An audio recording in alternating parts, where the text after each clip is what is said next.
Today, guys, we have a massive videos. We're going to cover all the stories that have happened the past week on Stadia, and we have lots to cover with lots of games, 10 in total. We'll take a close look at. Also, a new Immersive Stream for Games partnership will be forming, and a new game for AT&T powered by Stadia is now active. We'll also take a look at some smaller stories from the past week. Guys, thumbs up for that algorithm. All right, let's dive straight into it. As I mentioned before, 9 total games have been announced within the last 10 days for Stadia, and we have a release date finally for a game that I've been waiting for. Let's start this off with what was announced some time ago. I'm going to go through these 6 outright games very quickly and tell you what they're about. Star Trek Prodigy, we finally have some gameplay footage, and I can't really find a description of what the game's about, but it's a mini action adventure. There's puzzles, there's action combat. It looks pretty neat, but the game that has to garner, I think, the most hype, and I think this game honestly has Game of the Year potential, My Little Pony, a Maritime Bay adventure. Holy crap,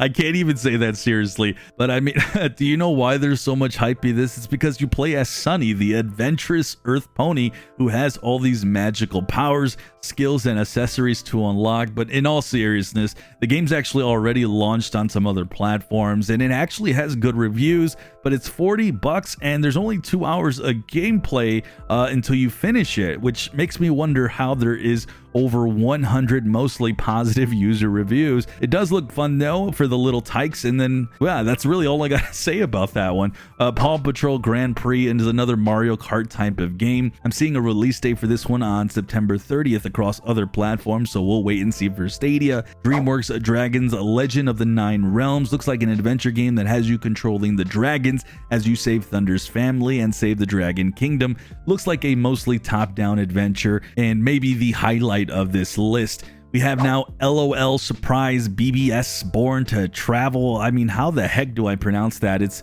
a game about dolls and choosing your character and making them fabulous, and there's 30 stages and 5 cities to show off your dolls. I mean, look at the gameplay of this thing. It looks like Overcooked. Like, what on earth is happening with this game? I have no clue, but Overcooked gameplay is a good thing, so maybe this will be good. It does have 4-player multiplayer. Now, I've talked about this game here, League of Super Pets. This is another adventure game, and then there you go. You have 6 titles that are mostly brand new that haven't released yet. Obviously, these are all aimed at a younger crowd, but I wanted to go ahead and highlight them anyways. Now we have here 3 more games that were just recently announced about a day ago. Through the Darkest of Times, this is coming on June 1st. This is a historical resistance strategy game where you aim to deal a blow to Hitler's regime, and this launched some years ago. It has about over 500 very positive user reviews. Quite frankly, I love these types of games, love these simulation strategy games. I'm actually looking forward to this one. Then we have Those Who Remain. This is a psychological thriller where you confront horrors while trying to keep your sanity in check. The game can be slightly hard. When I saw some gameplay some time ago, it's the winner of multiple indie game awards, has hundreds of positive user reviews. It's an all-around interesting title, and it's set to come this July. Then we have Mighty Switch Force Collection. This is a 2D title with platforming gameplay. It also has puzzles you'll be tackling, and then you'll be fighting through lots of levels. There's also a 4-player co-op if you want to do that, and a versus mode. The gameplay here looks pretty decent overall, but it's not a very wildly popular game when it released just years ago. Just has a couple of positive user reviews. Finally, a game that I have been anticipating and been pretty excited to dive into in Deathrun TV. This is about to launch in just a few days on June 1st. I talked about this game before. It's a bullet hell action game. Reminds me a lot of Enter the Gungeon. Don't be shocked that I sneak in some gameplay of this on the channel. For me, this one looks fantastic, and it's the highlight of this list. All the games that I did mention that didn't have dates are set to come soon in the weeks and months ahead. Last thing I wanted to mention on the Stadia games front, Roller Champions from Ubisoft is set to come at a later date. This is the free-to-play game that I've talked about. It's a bummer that it didn't release this past week alongside all the other platforms. I mean, as in Stadia didn't release with them. Typically, Ubisoft games are not delayed, but this was delayed for whatever reason. It was also delayed on the Nintendo Switch, so I guess we're just gonna have to wait a little bit longer for this one. All right, guys, let's jump into some fascinating news. AT&T has launched a new game powered by Stadia in Control, what Google calls Immersive Stream for Games. So again, this is powered by Stadia tech, but AT&T is using that tech to launch their own little library of games, though I think these are just temporarily on AT&T.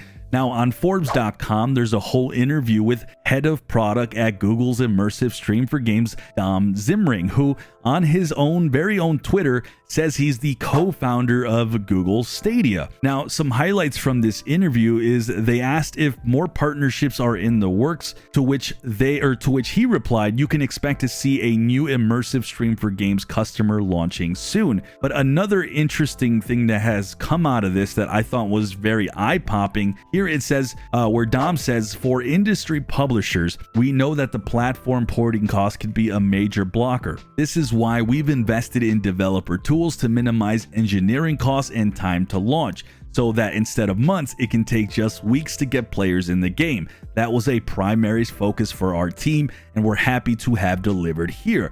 Now, obviously, this translates to Stadia, and we've heard all about the new porting tools in the past year, and this is what he has meant. How Stadia has invested in improving in these tools over the past year, and how it's a big key going forward for Stadia. And this is what Stadia's message has been trying to get across the past pretty much over a year now. And I thought this was very important in this interview, and I want you guys to stay tuned for my upcoming podcast. I actually have some very interesting news, some inside news to share with you guys on some stuff with this. Patreon and YouTube members will be getting first access to that before the public. Last thing I want to know is I tweeted at Dom, I want to see an interview like this that is very transparent, like he did with Immersive Stream for Games and AT&T, but I want that interview to talk about Stadia. And honestly, I don't care who conducts this interview.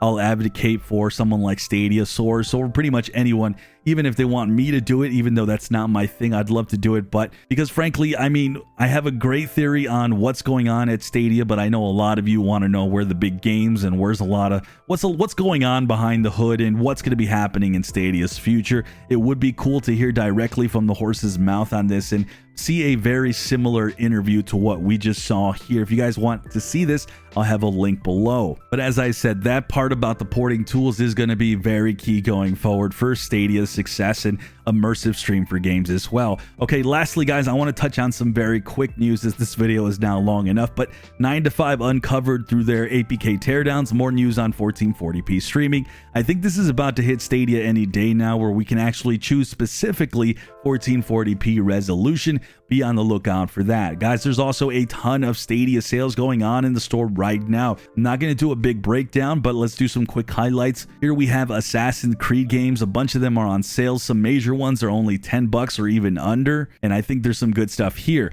Now, FIFA 22 now has crossplay and is a next-gen title. It's only $10, so if you've waited for a sale, I know quite a few of you were a little bummed that the sale ended when crossplay ended up being activated, so you can get into this one. Rainbow Six Extraction at $20. This is a solid price for a solid game. Finally, Wolfenstein Youngblood is 70% off. It's only $5.99. Now, there's a ton of other good sales right now, but I wanted to highlight the truly exceptional ones. If you guys want to know the best games to play on Stadia, though, click the video on the top left, and I'll see you guys in the clouds.